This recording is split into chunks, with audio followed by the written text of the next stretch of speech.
Welcome to the Deep Dive. We're the show that cuts through the noise, getting you straight to the insights you need from, well, this pretty complex world around us. Today, we're really digging into the trucking industry. It's often misunderstood, isn't it? We all know trucks keep things moving, but for you, that driver behind the wheel, life on the road throws some unique challenges, some real curveballs your way. So our mission today is to unpack some recent events, look at trends impacting truckers. Some are splashy headlines, others are more subtle disruptions. It's all about helping you feel more informed, more respected, and more empowered. Exactly. And to do that, we've gathered quite a mix of sources. We're looking at crime reports, some detailed accident analyses, also the latest from the tech industry, and really crucially, direct insights from the trucking community itself. We're going to hit this from multiple angles, showing how these stories directly impact your livelihood, your safety, and, your future out there. Right. Because it's so easy to see a headline about a big rig and think, okay, got it.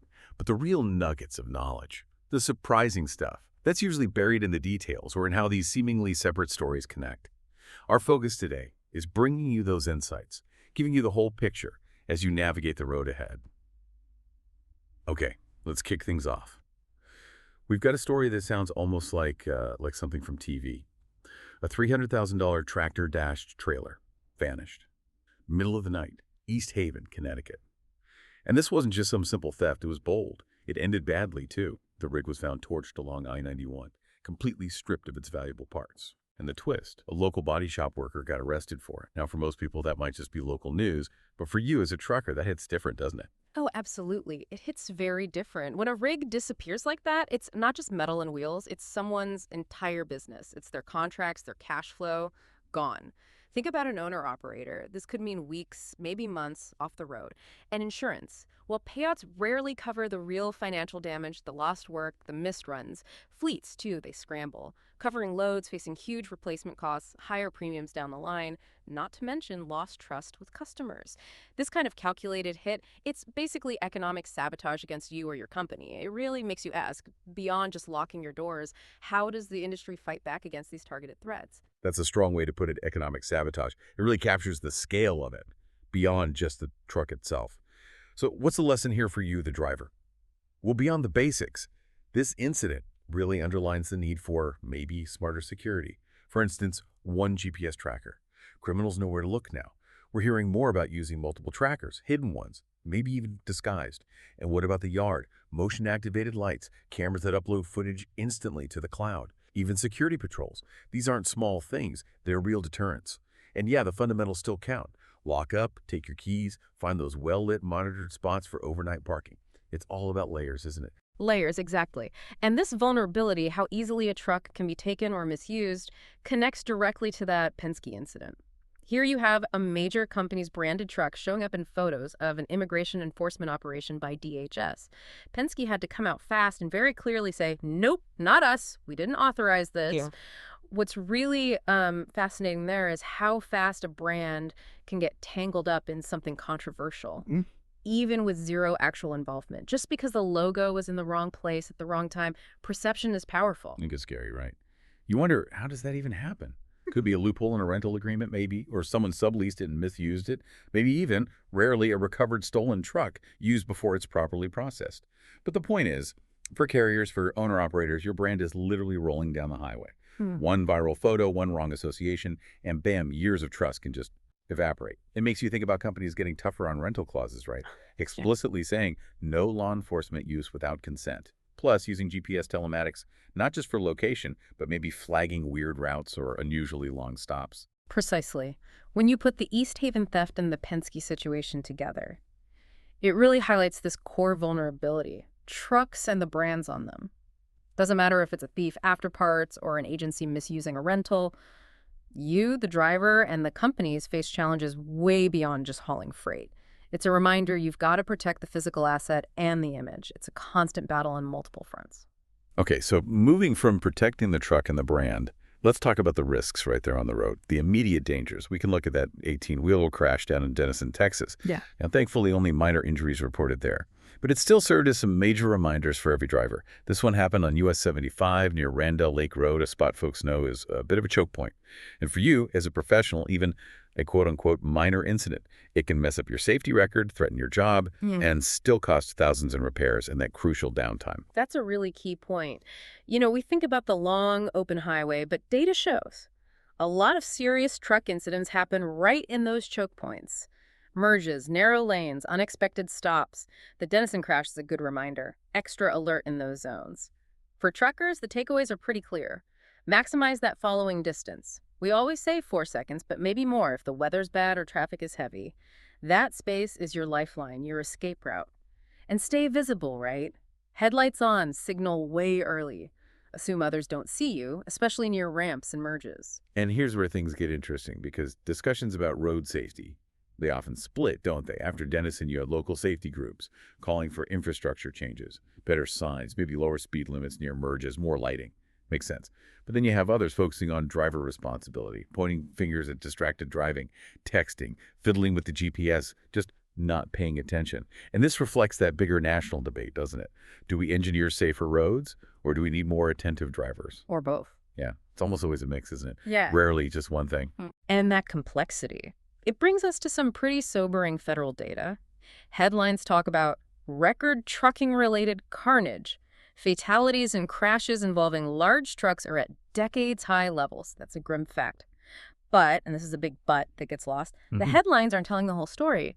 In a really significant number of those fatal crashes involving a truck, the truck driver was not at fault. Really? That's surprising. It often surprises people outside the industry, yeah. That's a massive distinction. And it helps understand this perfect storm people talk about. What's feeding into this spike? Well, you've got the driver shortage leading to faster onboarding, maybe less mentorship for rookies than there used to be. Then there are our roads.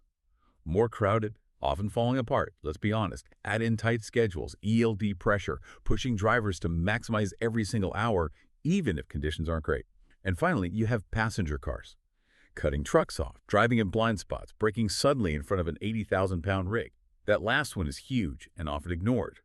The media frequently skips the who's at fault part, which just feeds this perception that truckers are reckless, which is just not fair. Exactly. And that's why the industry pushes back so hard. They point out, look, most professional drivers go their whole careers without a crash, millions of safe miles. Real safety improvements, they argue, come from investing in better, longer training, more actual road time. Improving infrastructure, too.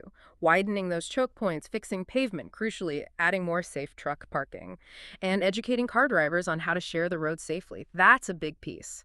There's also talk about maybe more flexible hours of service rules, letting experienced drivers use their judgment to stop if conditions are bad instead of racing the clock. It needs a whole system approach. Okay, so we've talked about the human element in safety. And it's fascinating how technology hasn't quite managed to replace that human touch entirely. Which leads us to the story about a Chinese-backed startup. They had huge ambitions, millions in funding back in 2015. Their goal: revolutionize U.S. trucking with self-driving rigs, slash costs, solve the driver shortage overnight. Pretty bold. Oh, definitely bold visions. But they crashed, figuratively speaking, into some major roadblocks. The tech itself was just harder than they thought, dealing with unpredictable human drivers all around them, bad weather, construction zones popping up, and just the sheer variety of road rules state to state. Really tough for the AI. Then came the regulations. A patchwork across states, federal approvals moving slowly, big headache, market resistance too. Drivers and fleets were, understandably, pretty wary. Safety, reliability, big questions. And layered on top, those wider geopolitical tensions between the U.S. and China didn't help either. It really begs the question, why is that human element still so vital in trucking, even with all this tech? That is the million-dollar question, right? So what's the takeaway for you, the driver? Well, autonomous trucking isn't dead. Not by a long shot, but it's evolving. The industry seems to see it now as a longer-term thing, focusing on incremental steps, driver assist systems, maybe platooning where trucks follow closely, linked electronically, or hybrid models. Maybe humans handle the tricky city driving, the deliveries, and automation takes the long, straight highway stretches. So the bottom line, your job, your experience, still absolutely critical. The future looks more like a partnership. Drivers and automation, not one replacing the other wholesale. Your skills are still very much in demand.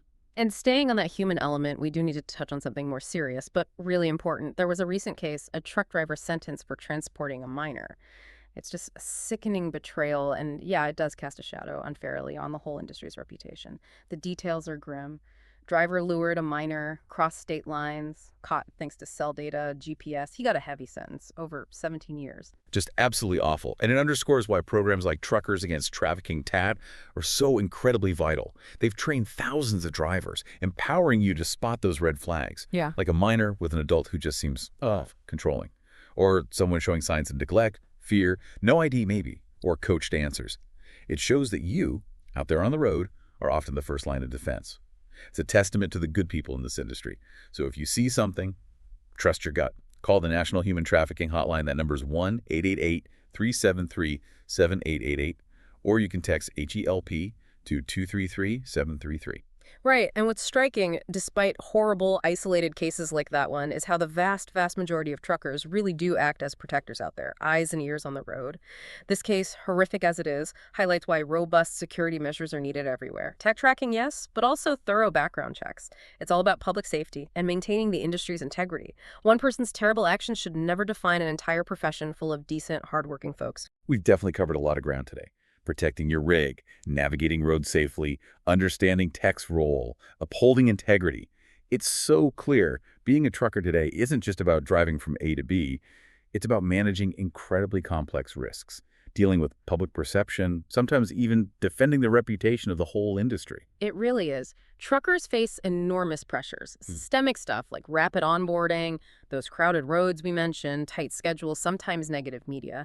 But Hervey, over at LifeAsATrucker, has a message that ties all this together perfectly. He says you need to see these issues from all the different angles, understand the complexities, and then this is key, empower yourself. Don't just react, be proactive, build your own resilience. And that leads perfectly into maybe the most crucial point of all, managing your time.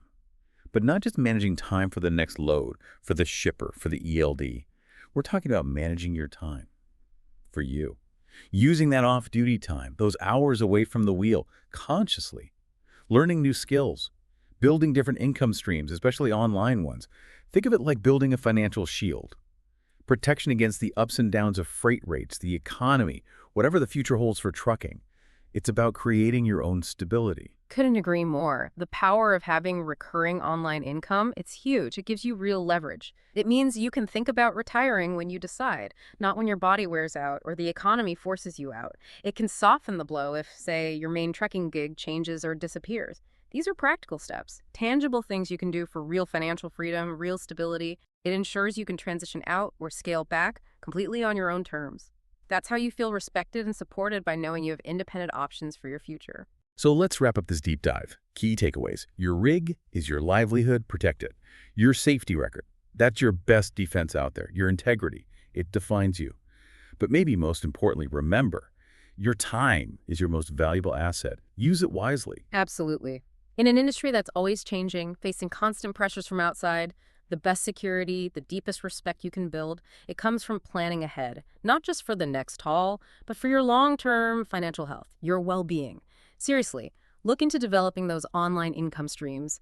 Take control. Manage your own future. For more great trekking insights, keep up with the community over at LifeASATrucker.com. And if you're ready to explore those off-duty income ideas, learn some new empowering skills, and plan for retirement truly on your own terms, check out truckersidehustle.com and retirefromtrucking.com. There's a free guide there, even training on AI tools you can use. Remember, every decision you make on the road and off is about protecting your career, your family, and ultimately your peace of mind.